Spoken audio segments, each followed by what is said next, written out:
Comme à peu près tout le monde dans ma situation, je me suis mis à regarder toutes sortes de vidéos sur comment vaincre la peur du regard des autres. À chaque fin de vidéo, je me disais ok là c'est bon, j'ai plus peur, c'est enfin fini. Et au final, je me suis vite rendu compte que rien ne changeait. Absolument rien. Je me suis donc questionné sur pourquoi ça marchait pas. Ça paraissait si simple pourtant. Et j'ai fini par comprendre que pour faire disparaître cette peur, il n'y avait qu'une seule chose à faire. Se battre.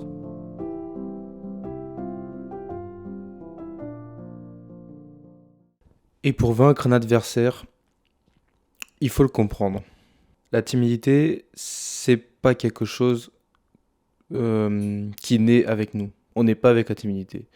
Regardez des enfants. Est-ce que vous avez déjà vu un gamin de 2, 3 ans être timide, avoir peur du regard des autres?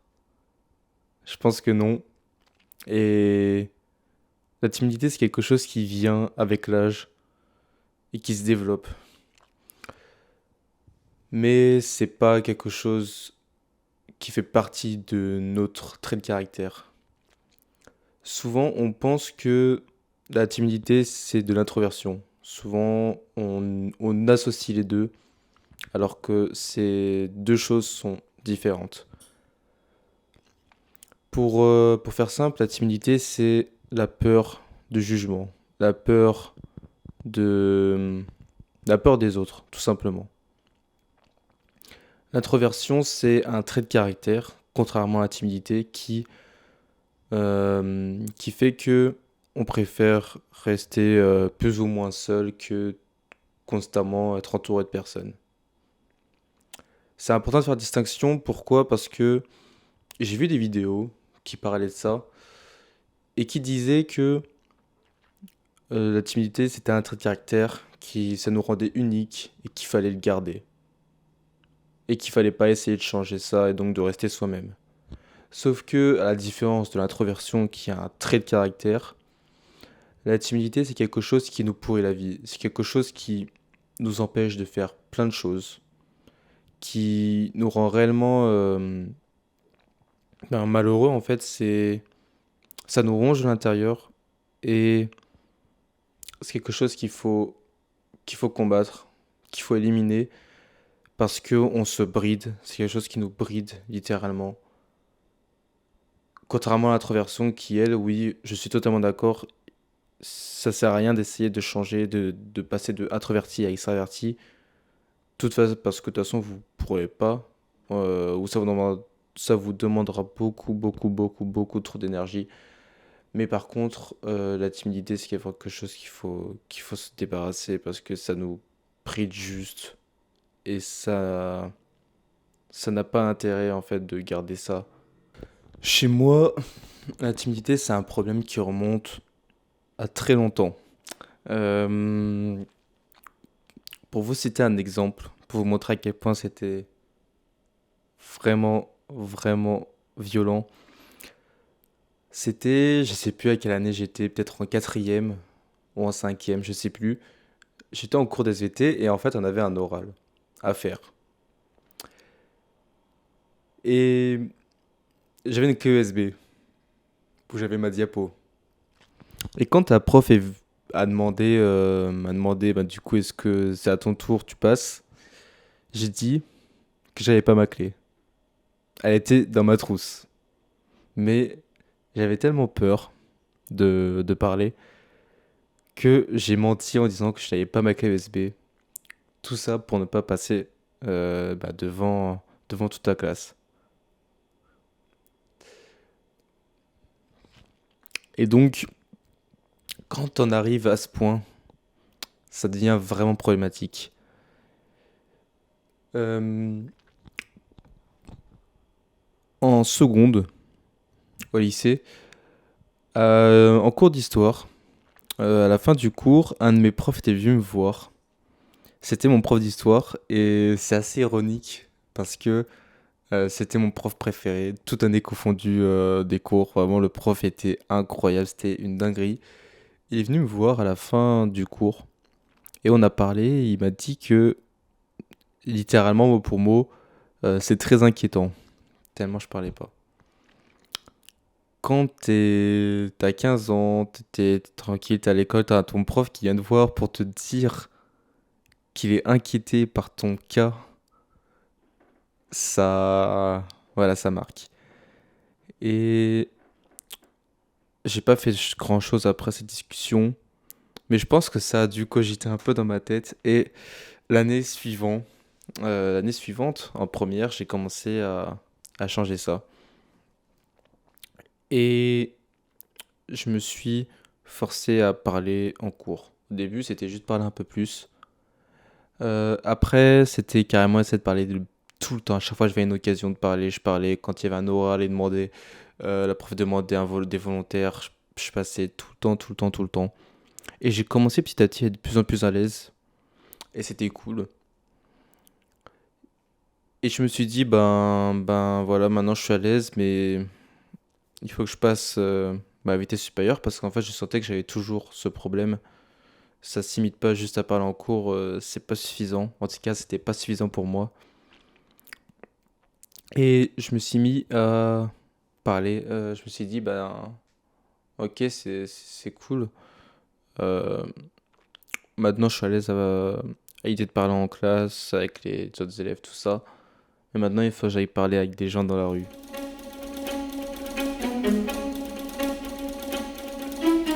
Bon, là, il est 21h50. Je suis dans la rue et je dois trouver quelqu'un. Je dois trouver quelqu'un à qui parler. C'est un peu chaud. Pour faire simple, je ne rentre pas tant que j'ai pas abordé un inconnu. Voilà. Regardez, là je suis là. C'est vide.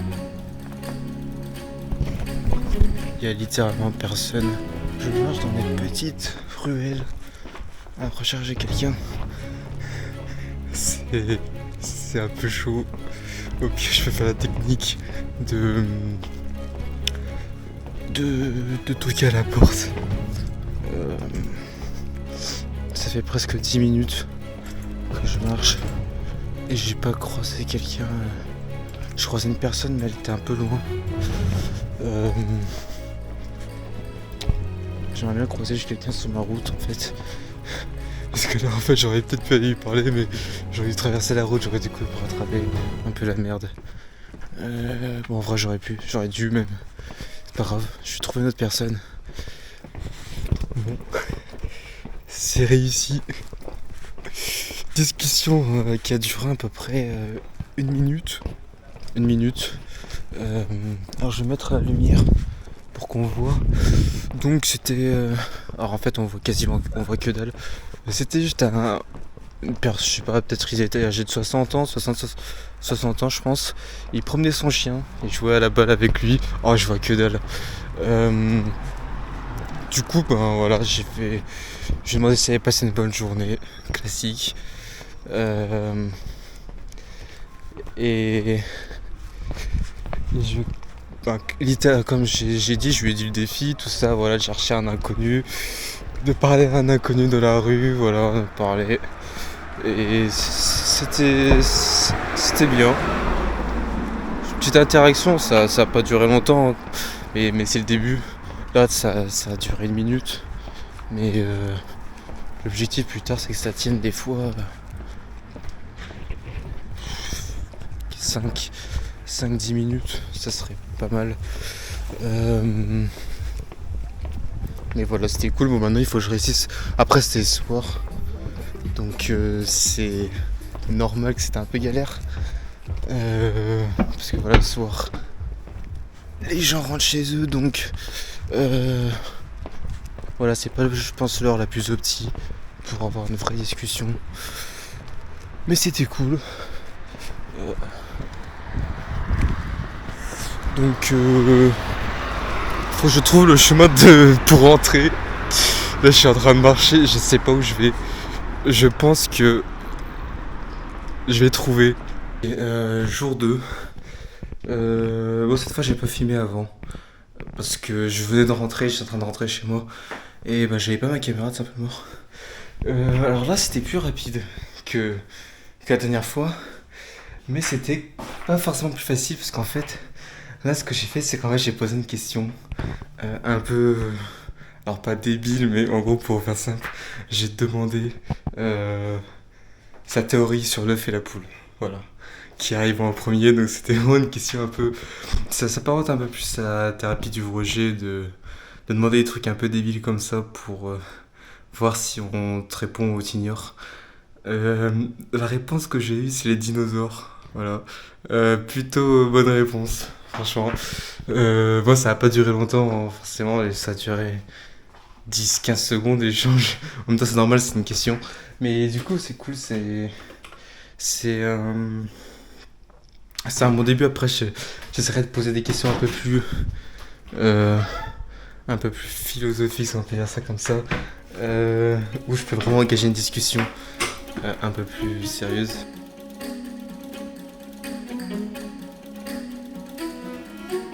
Bon, là du coup je marche dans la rue. Encore une rue que je n'ai jamais vue. Voilà, tous les jours je m'aventure à un nouvel endroit pour trouver quelqu'un. Alors là j'ai essayé de trouver quelqu'un qui est à peu près de la quarantaine, ou plus vieux. Alors là-bas il y a un peu trop de monde. Donc en fait j'ai essayé de trouver quelqu'un qui a à peu près 40 ans. Bon, on voit que dalle. Qui est à peu près dans la quarantaine ou qui est plus vieux. Euh, Parce que ma question elle porte sur notre génération et donc faut pas quelqu'un de trop jeune non plus, donc voilà.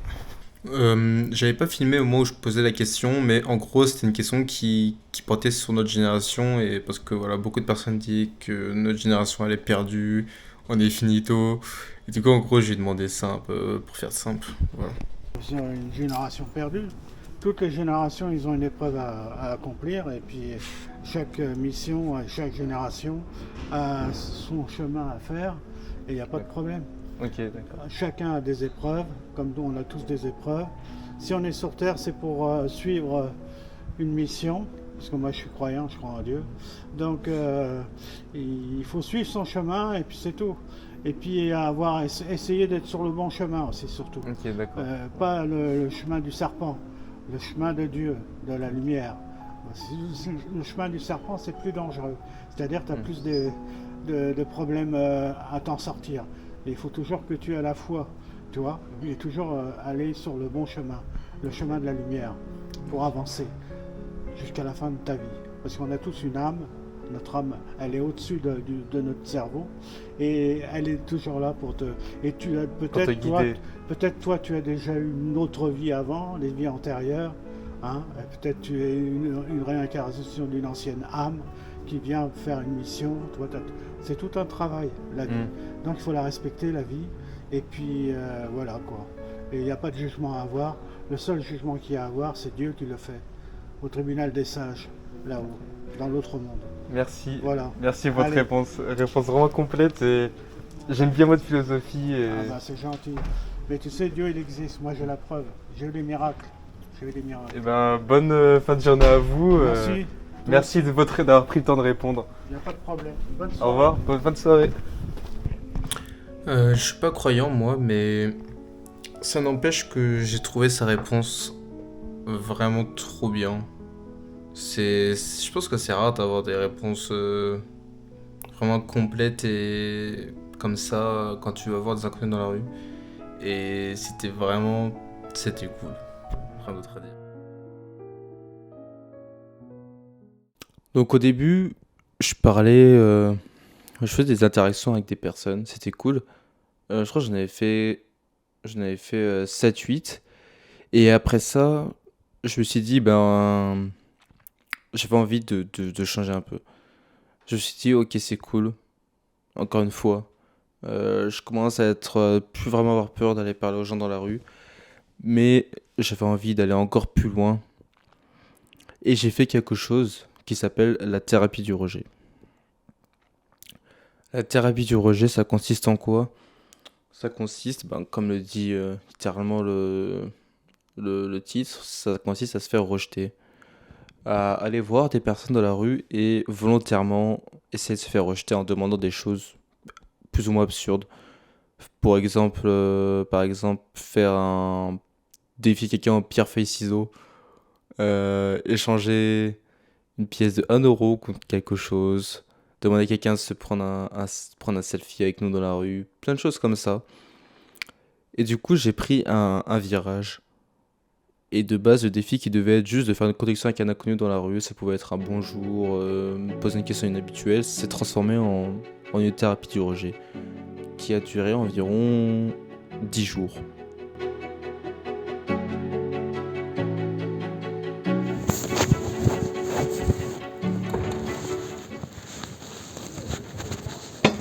Bonjour. Excusez-moi de vous déranger. Est-ce que je peux vous défier au pierre feuille ciseaux? Quoi? Au pierre feuille ciseaux, est-ce que je peux vous défier? Ça vous fait... dit ou pas? Ben, en fait, j'attends quelqu'un. Oui, en attendant, mais ça fait trop longtemps que j'ai pas joué. Pourquoi? C'est l'objet d'un pari? Quoi? C'est l'objet d'un pari? Non. Non, en gros, Expliquez-moi, voilà, ça serait mieux. je sais pas si vous connaissez la thérapie du rejet. En gros, c'est quelque chose qui consiste à aller voir des inconnus Oui, dans la rue au hasard et leur d'accord. demander quelque chose de stupide un peu D'accord. pour se ok. prendre des rejets, justement. D'accord. Bon, alors, Pierre, c'est quoi déjà? Pierre? Pierre feuille ciseaux. Alors, En gros, vous oui, avez... je me rappelle vaguement quand même. J'y ai joué. Alors, Pierre, mais on se met derrière le dos, non? Oui, c'est Voilà, ça, c'est ça. ça. Pierre, feuille, Ciseaux. Alors là, on est Pierre, gauche ciseaux. feuille, ciseaux. Ciseaux. Ah bah, Hop, bien joué. voilà, j'ai gagné. Bien joué à vous. Bonne soirée. Merci, vous aussi.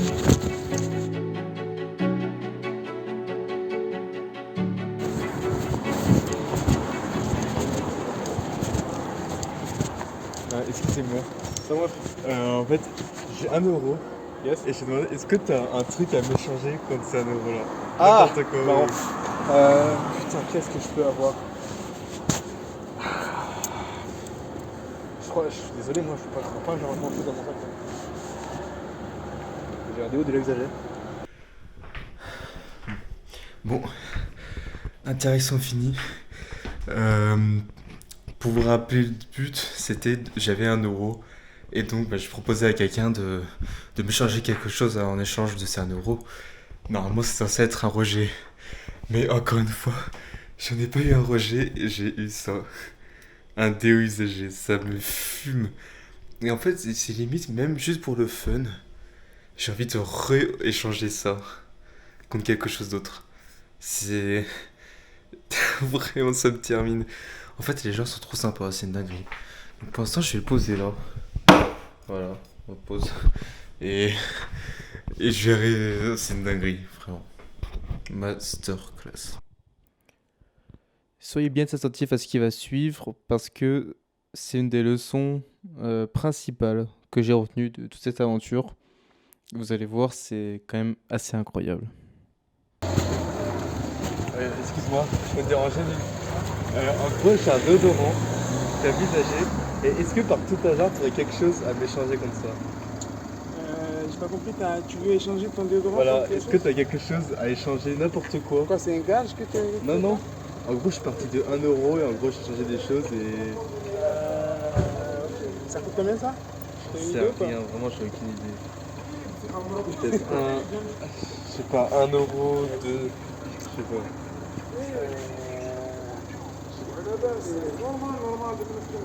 Ça doit être un objet ou pas? Ce que tu veux, franchement, ce que tu veux.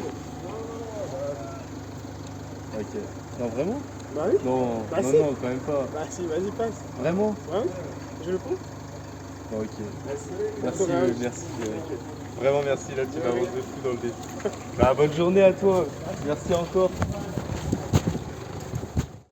Bon, là il faut qu'on parle. Là, une dinguerie vient de se passer. Donc, pour vous résumer, hier j'étais allé voir quelqu'un, je lui ai donné 1 €. Je lui ai dit, est-ce que t'as un truc à m'échanger? Il m'avait donné un déodorant, je sais pas si vous en souvenez. Et là, je suis ressorti. Je me suis dit, bah tiens, allez, je vais essayer d'échanger ce déodorant. Et là, je vois un mec. Je lui parle. J'ai dit, ah tiens, regarde, j'ai un déodorant, je sais pas il vaut quel prix, mais voilà, est-ce que t'as un truc à m'échanger? N'importe quoi. Et là, regardez juste. Je pense que vous entendez le bruit, je sais pas.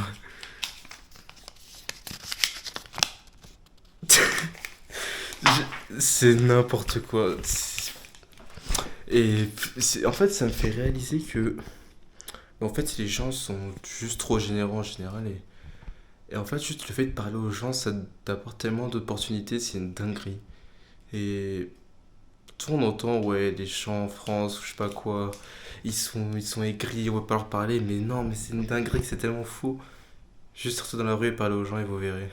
C'est c'est une dinguerie. Je sais pas jusqu'où va aller ce défi. Du coup, ça m'a donné envie de continuer. Et bah, j'ai bien voir où ça me mène. Juste une dinguerie. Après cette thérapie du rejet, je me suis dit encore une fois, il faut que je passe encore à l'étape supérieure. J'avais déjà fait plus de choses, plus d'efforts et plus de progrès en 20 jours qu'en 3 années. C'était déjà exceptionnel pour moi d'aller aussi loin. Chaque jour, je me surpassais véritablement. Et j'avais envie d'aller encore plus loin. Et je suis tombé sur une vidéo, en regardant des vidéos YouTube sur le regard des autres, de Karamo, peut-être que certains connaissent, qui a fait une vidéo sur ça. Et il avait fait quelque chose, il avait fait 3 challenges. Un qui était de parler, de se faire rusher dans la rue. Un autre qui était de s'incruster dans un groupe de personnes. Et le dernier, qui m'a vraiment impressionné, qui était de faire un discours dans le tram. Vous l'avez deviné, c'est ce que j'ai décidé de faire. Du coup, j'ai laissé tomber la thérapie du rejet et j'ai concentré toute mon énergie dans ce challenge-là. Je me suis laissé une semaine et je me suis dit, ok, jeudi, 18h, je vais dans le tram et je fais mon discours. Bonjour à tous, alors je sais plus quel jour on est, nous sommes le 21 octobre et donc là jeudi, là on est samedi et donc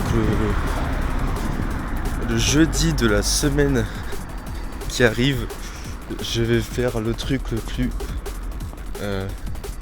terrifiant que j'ai fait de ma vie.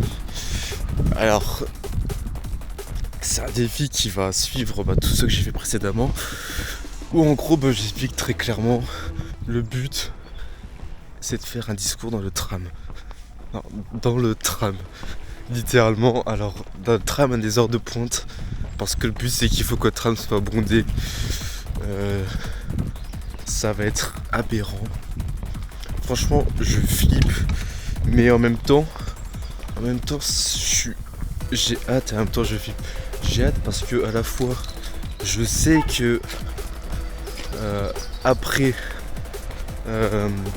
ce défi je vais être refait parce que en fait il y aura clairement un avant et un après. C'est à dire que quand tu fais, alors je sais pas, je vous l'ai pas dit d'où je partais mais moi je partais de très loin dans ce délire de la timidité et en fait faire un truc comme ça c'est tellement, en fait c'est même plus de niveau de la timidité en fait de parler dans le tram, c'est que même un mec qui est à l'aise, qui n'est pas timide de base, il est pas serein en faisant ça.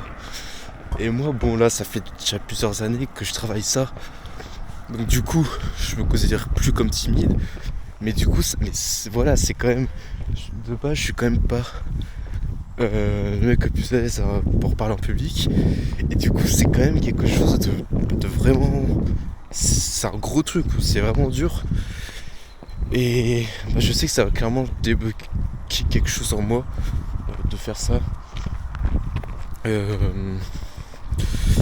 donc voilà, c'est beaucoup de pression beaucoup en fait. Non, là en ce moment je suis un peu détendu, mais je pense que sur le moment, quelques minutes avant, même quelques secondes avant que je fasse mon défi, je vais vraiment être en PLS, mais je sais très bien que en même temps je suis galvanisé par le truc et je sais que ça va être incroyable et que je vais juste être trop fier de moi parce que c'est vraiment ma plus grande peur. Franchement là si je devais chercher actuellement quelque chose qui me faisait plus qui me fait plus peur que ça là à faire, je trouverais rien d'autre. C'est vraiment le truc qui me fait le plus peur. Et affronter cette plus grande peur, n'empêche c'est pas simple et forcément ça va découler par une très grande fierté. Et ça va le faire. Je vais m'arranger pour me filmer parce que voilà, j'ai envie de pouvoir essayer d'inspirer d'autres personnes qui étaient également dans ma situation. Donc je vais trouver un moyen. Si je trouve un pote pour me filmer, c'est cool. Sinon, en fait, on fait carrément. Je trouve quelqu'un. Je demande à quelqu'un carrément sur place. Et voilà. Après ça, j'ai réfléchi à cette possibilité, mais en même temps, je serais pas trop serein de donner ma caméra à 300 balles à quelqu'un. Donc on va éviter ça. Ou au pire, non, je trouverai quelqu'un. Mais voilà, j'ai hâte. Et en même temps, ça a été la sauce. Je vais quand même m'entraîner. J'ai préparé mon discours à l'avance. Mais en fait, c'est pas vraiment un discours, c'est juste une petite explication du pourquoi, du comment je parle dans le tram, parce que c'est bizarre. Et sous forme un peu avec une introduction, développement, conclusion classique. Ça va durer à peu près une minute, je pense. Voilà, pas durer trop longtemps. Et voilà, mais après, j'ai pas appris un truc par cœur. Parce que le but, c'est d'être naturel. Et je me suis dit au début, j'ai regardé des vidéos de mecs qui avaient fait ça aussi. Et ils disaient, ouais, prends des notes au début, lis un texte, tout ça. Commence petit. Et en fait, moi, j'ai expliqué mon truc, pourquoi j'ai pas envie de commencer petit. Et que j'ai directement envie de faire le discours sans notes. C'est parce qu'en fait, plus je m'entraîne, plus je me prépare à ça, et plus je vais avoir moins peur. Plus je vais être à l'aise en fait, à l'idée de faire ça. Et j'ai envie en fait de garder cette peur intense pour m'entraîner justement à surpasser une peur intense comme ça. Parce que je sais que je n'aurai pas beaucoup de fois dans ma vie des moments où j'ai vraiment trop peur de faire un truc. Et donc en fait j'ai envie de garder cette intensité de peur. Donc voilà, je vais volontairement très peu me préparer à ça. Et je vais directement faire un discours sans notes, sans rien. À tout moment je perds mes mots et en fait non, ça va pas arriver. Et si ça arrive, je comblerai. De tous les cas, je réussirai à combler. Donc voilà. Sinon voilà, je vous montrerai mes préparations quand même.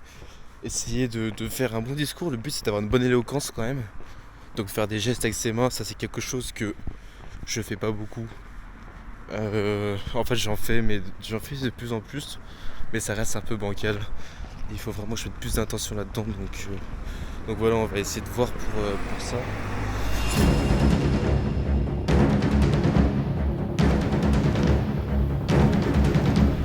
Bon, nous sommes actuellement jeudi. Jeudi, je sais plus quelle date. Le 26 octobre.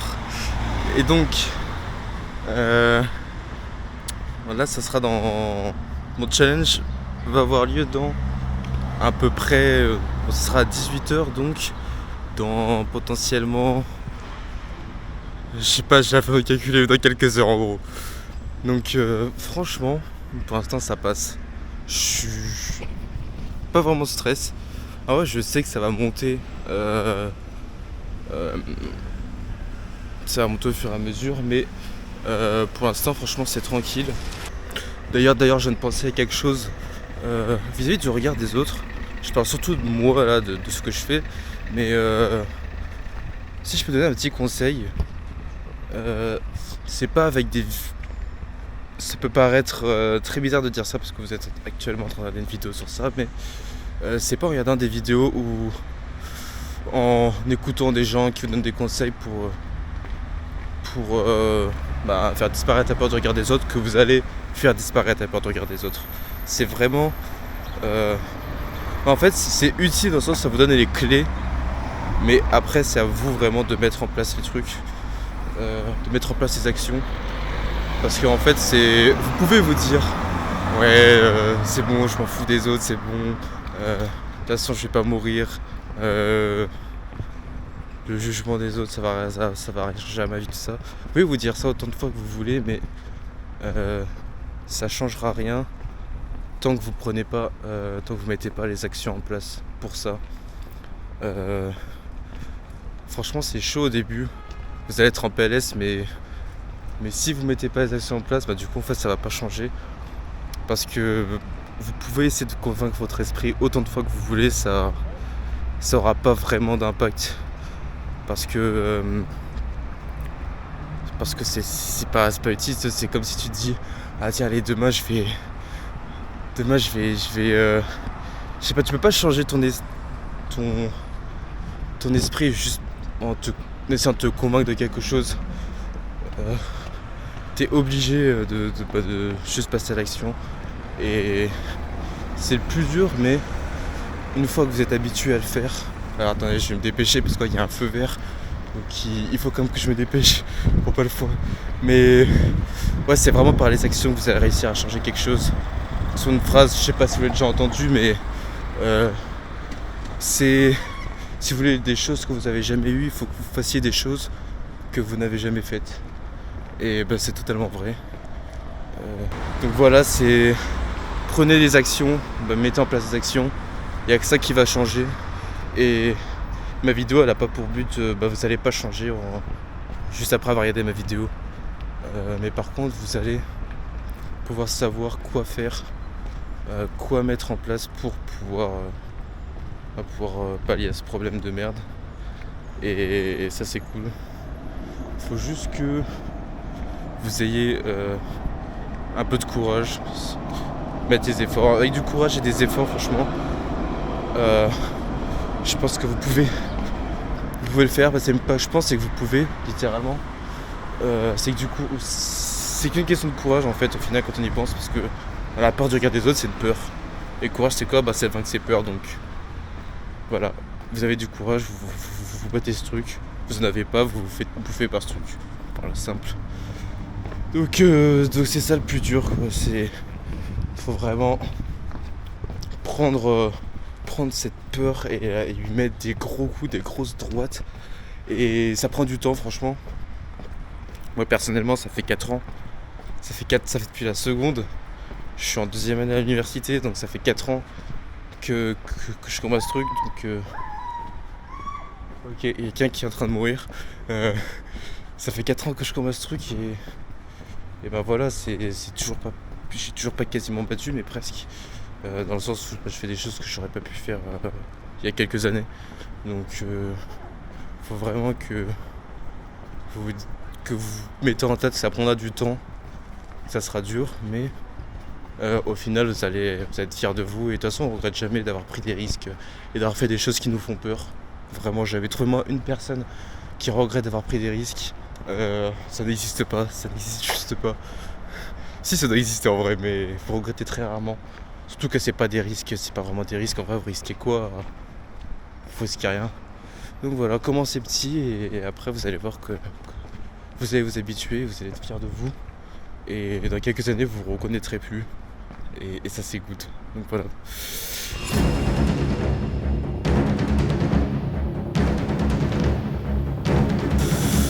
Il est actuellement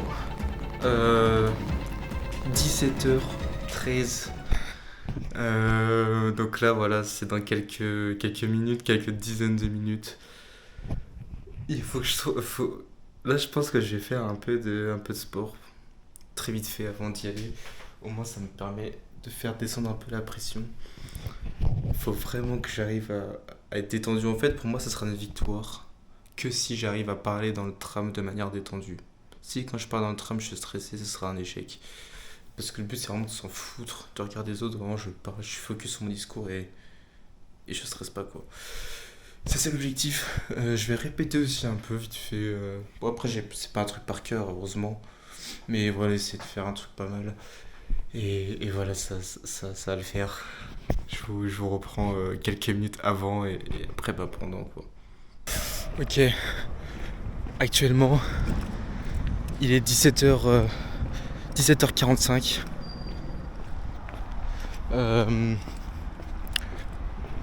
Dans 15 minutes environ, je vais faire mon truc.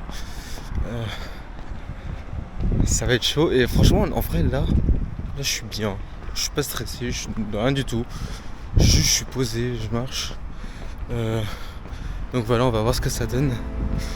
J'ai pas encore repéré le tram que je vais prendre, mais je verrai. C'est la sauce les amis, c'est la sauce, le tram arrive. Ok.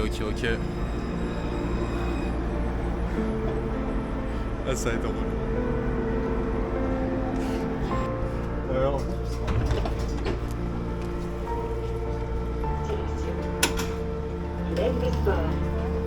C'est propre. Genre on se met là, tu te mets sur l'autre côté. Là, il y a plus de... Attention à la fermeture automatique des portes. Please mind the doors. Bonjour à tous, excusez-moi de vous déranger, mais j'aimerais vous raconter une petite histoire. Il y a de ça 4 ans, un de mes profs était venu me voir à la fin d'un cours pour parler, et pour vous résumer la discussion, il m'a dit qu'il était très inquiet pour moi parce que je parlais jamais. Et vous le devinez, j'ai décidé de changer ça. Du coup, les mois qui suivirent cette discussion, j'ai pas fait grand chose, mais une année après, j'essayais de changer ça, et j'ai commencé au début à juste plus parler en classe. C'était quelque chose qui était assez compliqué au début, et j'ai commencé à m'habituer. Et après ça, je me suis dit, tiens, c'est cool, maintenant j'arrive à être à l'aise à parler en classe, mais je vais passer à l'étape supérieure. Et du coup, je me suis dit, je vais aller parler à des gens dans la rue. Et j'ai fait quelque chose qui s'appelle, je sais pas si vous connaissez, c'est la thérapie du rejet. En gros, ça consiste à aller voir des gens et pour volontairement se faire rejeter, pour s'habituer. Et après ça, j'avais quasiment éradiqué, on va dire, ma timidité. Mais je me suis dit, tiens, j'aimerais aller encore plus loin. Et je me suis posé la question, tiens, c'est quoi la chose qui me ferait vraiment le plus peur? Et vous l'avez deviné, c'est de parler dans le métro. Pourquoi dans le métro? Parce que c'est un endroit où personne n'est prêt à t'écouter. Et du coup, c'est assez dur. Surtout que tout le monde te regarde. En gros, tout ça pour dire que la timidité, c'est pas quelque chose qui est figé. C'est quelque chose qu'on peut changer. Franchement, c'est assez dur, ça demande pas mal d'efforts au début et pas mal de temps. Mais la timidité, pour ceux qui le sont et qui connaissent, c'est quelque chose qui nous ronge un peu de l'intérieur et qui peut vraiment nous pourrir la vie. Et c'est quelque chose qui nous empêche de faire plein de choses. Mais voilà, c'est quelque chose qu'on peut surmonter, et franchement, ça demande des efforts, c'est dur comme j'ai dit, mais le jeu en vaut la chandelle. Voilà, merci de m'avoir écouté, et je vous souhaite de passer une très bonne journée. Voilà. Merci.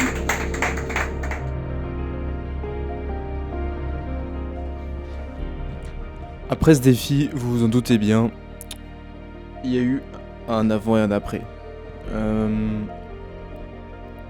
Quand tu affrontes ta plus grande peur, forcément ça donne une grande confiance.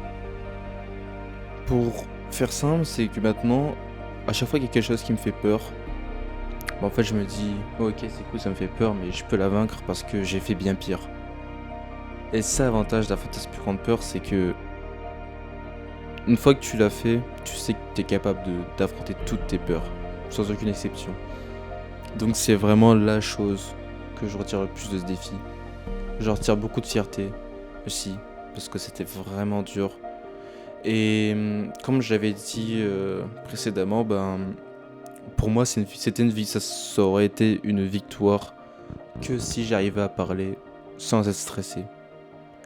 Et c'est ce qui s'est passé, j'étais vraiment dans mon truc, j'étais pas stressé, j'étais vraiment détendu, et c'est vraiment une victoire pour ça. Donc la prochaine étape maintenant, ça sera de faire une conférence, de faire une ou des conférences, je sais pas quand je les ferai, peut-être dans plusieurs années, mais voilà, ça sera l'objectif prochain. Ça me fait moins peur, parce que je sais pas, c'est comme ça.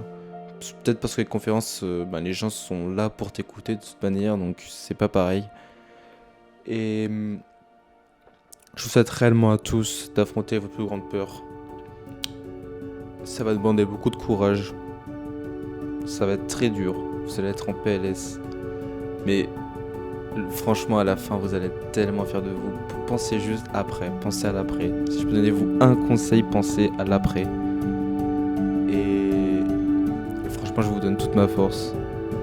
Le vrai courage ne vise pas à atténuer la peur, mais à la dépasser.